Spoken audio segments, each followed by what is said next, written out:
Capítulo 31. Logo, porém, Jacó percebeu que os filhos de Labão estavam reclamando dele. Jacó roubou tudo que era de nosso pai. À custa de nosso pai, adquiriu toda a sua riqueza. Jacó também começou a notar uma mudança na atitude de Labão para com ele. Então o Senhor disse a Jacó: volte para a terra de seu pai e de seu avô, a terra de seus parentes, e eu estarei com você. Jacó mandou chamar Raquel e Lia ao campo onde ele cuidava de seus rebanhos e disse a elas: notei que seu pai mudou de atitude em relação a mim. O Deus de meu pai, porém, tem estado comigo. Vocês sabem como tenho trabalhado arduamente a serviço de seu pai. Contudo, ele me enganou e mudou meu salário 10 vezes, mas Deus não permitiu que ele me prejudicasse. Se ele dizia: os salpicados serão o seu salário, o rebanho começava a dar crias salpicadas. E quando mudava de ideia e dizia: os listrados serão o seu salário, então o rebanho inteiro dava crias listradas. Desse modo, Deus tirou os animais de seu pai e os deu a mim. Certa vez, na época do acasalamento, tive um sonho e vi que os bodes que se acasalavam com as cabras eram listrados, salpicados e malhados. Então, em meu sonho, o anjo de Deus me disse: Jacó. E eu respondi: aqui estou. E o anjo disse: levante os olhos e você verá que apenas os machos listrados, salpicados e malhados estão se acasalando com as fêmeas de seu rebanho, pois vejo como Labão tem tratado você. Eu sou o Deus que lhe apareceu em Betel, o lugar onde você ungiu a coluna de pedra e fez seu voto a mim. Agora, apronte-se. Saia desta terra e volte à sua terra natal. Raquel e Lia responderam: da nossa parte, tudo bem. Afinal, não herdaremos coisa alguma da riqueza de nosso pai. Ele reduziu nossos direitos aos mesmos que têm as mulheres estrangeiras. Depois que nos vendeu, desperdiçou todo o dinheiro que você pagou por nós. Toda a riqueza que Deus tirou de nosso pai e deu a você é, por direito, nossa e de nossos filhos. Por isso, faça o que Deus ordenou. Então Jacó montou suas mulheres e seus filhos em camelos e conduziu adiante todos os seus rebanhos. Juntou todos os bens que havia adquirido em Padã-Arã e partiu para a terra de Canaã, onde vivia Isaque, seu pai. Quando partiram, Labão estava num lugar afastado, tosqueando suas ovelhas.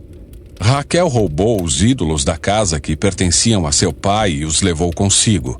Assim, Jacó enganou Labão, o arameu, partindo sem avisá-lo de que iam embora.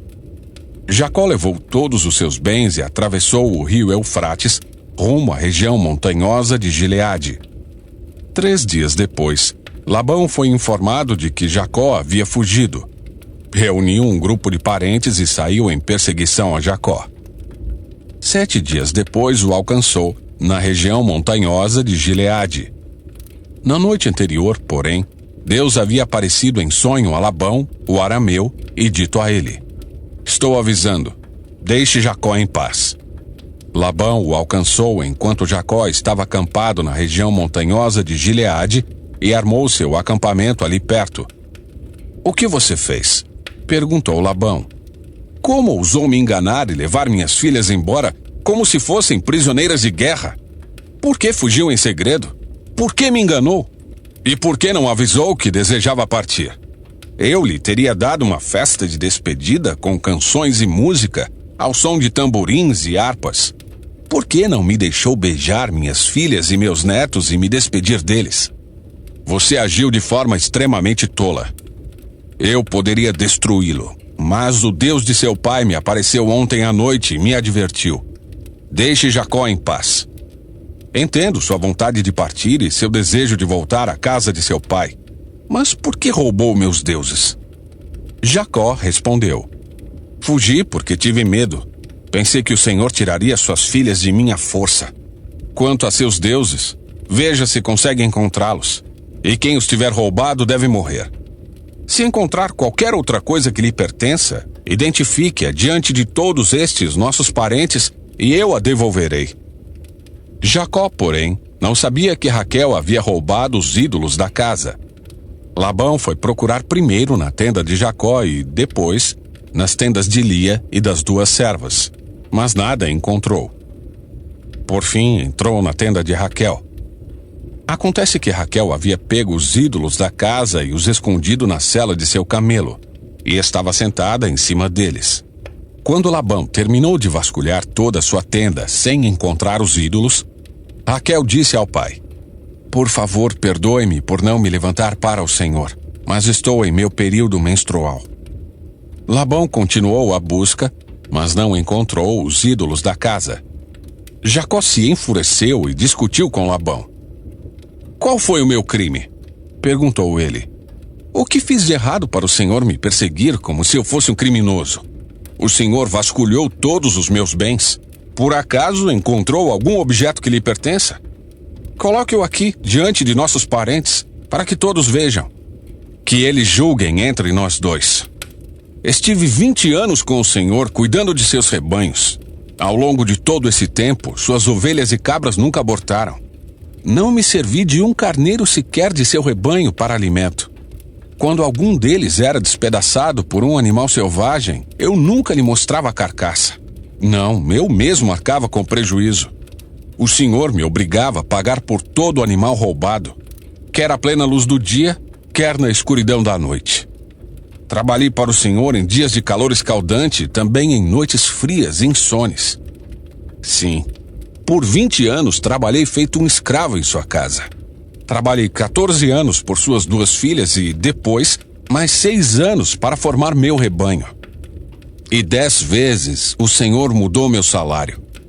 De fato, se o Deus de meu pai não estivesse comigo, o Deus de Abraão e o Deus temível de Isaque, o Senhor teria me mandado embora de mãos vazias. Mas Deus viu como fui maltratado, apesar de meu árduo trabalho. Por isso ele lhe apareceu na noite passada e o repreendeu. Labão respondeu a Jacó: "Essas mulheres são minhas filhas. As crianças são meus netos. E os rebanhos são meus rebanhos. Na verdade, tudo que você vê é meu. Mas o que posso fazer agora por minhas filhas e pelos filhos delas? Façamos, portanto, você e eu, uma aliança, que sirva de testemunho do nosso compromisso." Então Jacó pegou uma pedra e a colocou em pé como monumento. Em seguida, disse aos membros de sua família: "Juntem algumas pedras." Eles pegaram as pedras e as amontoaram. Jacó e Labão se sentaram perto do monte de pedras e fizeram uma refeição para selar a aliança. A fim de comemorar a ocasião, Labão chamou o lugar de Jegar Saaduta, e Jacó o chamou de Galeede. Labão declarou: "Este monte de pedras servirá de testemunha para nos lembrar da aliança que fizemos hoje." Isso explica porque o lugar foi chamado de Galeede. Também foi chamado de Mispá, pois Labão disse: "Vigie o Senhor a você e a mim para garantir que guardaremos esta aliança quando estivermos longe um do outro. Se você maltratar minhas filhas ou se casar com outras mulheres, mesmo que ninguém mais veja, Deus verá. Ele é testemunha desta aliança entre nós. Veja este monte de pedras," prosseguiu Labão. "Veja também este monumento que levantei entre nós dois.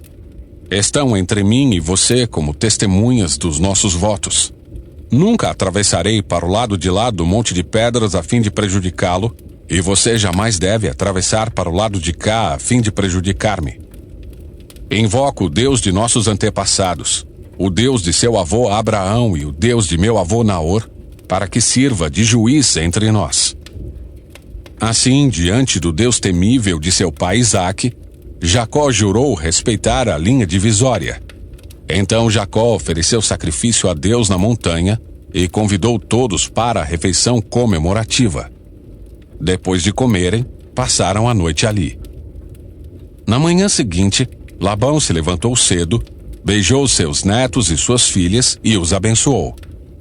Depois, partiu e voltou para casa.